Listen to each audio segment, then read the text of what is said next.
After the abolition of slavery in the Caribbean, 3 waves of Indians came to Belize. Indians first touched Belizean soil in 1858 when 1,000 ex-soldiers along with their families came as deportees after rebelling against the British in India's First War of Independence. A second flow consisting of 3,000 voluntary Indian laborers migrated from Jamaica to Belize in 1872 to work in sugarcane, banana, and lumber industries. About this same time, a third flow of East Indian coffee workers moved from Guatemala to settle in Toledo. Today, we now find descendants of these immigrants in Toledo, Corozal, and Belize districts who make up about 7,000 persons, 4% of the multi-ethnic population. They now face the imminent danger of disappearance as an ethnic group. What we have here is the dalgotna, carved from hardwood. This was also an everyday tool used in the kitchen. The dalgotna was used to mash the peas to get it thick and creamy. This is a swizzle, which was an equipment used in the kitchen for what would be used nowadays instead of the blender. It's made from a solid piece of wood, and it is used in making the split peas or the dal smooth by spinning it around like this. This kneading bowl was a very, very important equipment in every Indian household because it was used on a daily basis for kneading the dough for the roti and bread. The basic and the main use was for making the dough for the roti. We had to do this 3 times a day because our people like their roti 3 times a day. But it was also used as a cutting board, especially when it was time to cut up big pieces of meat or large quantities of vegetables. This was pulled out as the cutting board. It was also used as a cooling rack. When sweets would be made, it would be placed on this for cooling. And when this is a grater, they used to call it coolie grater. But I didn't like it because we are not coolie.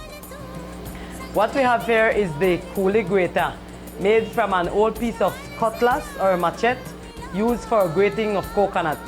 It was very useful on an everyday basis. Girls and boys, but especially the female, had to learn to use it.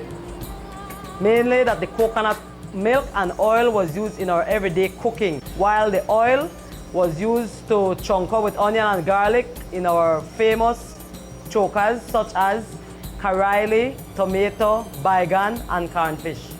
The coconut oil was also used as a form of medicine, especially in deworming and in those herbal coughs.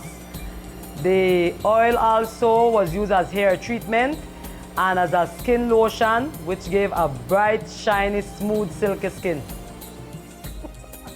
This iron pot is a very, very important equipment in the kitchen because it was used for cooking.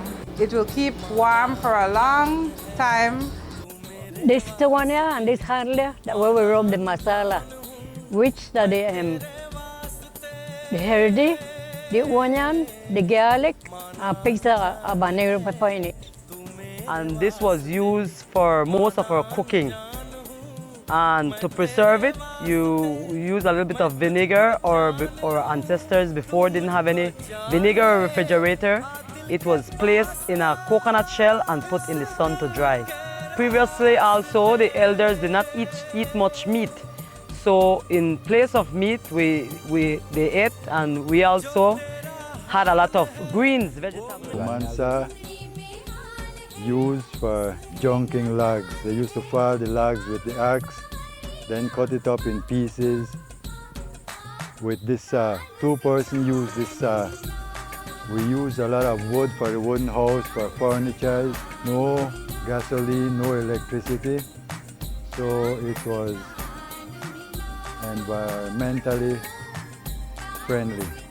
This is an application that was made by my grandfather for 600 acres of land, as he was a farm man, very much involved in farming, and the same way his children and grandchildren followed his footsteps. This picture depicts a very important aspect of the East Indian family life.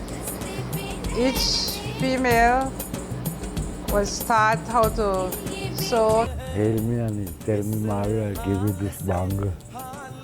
For remembrance of she. And she tell me that I could always wear it because it keep away sickness. And anytime I get sick, it show one different color, black.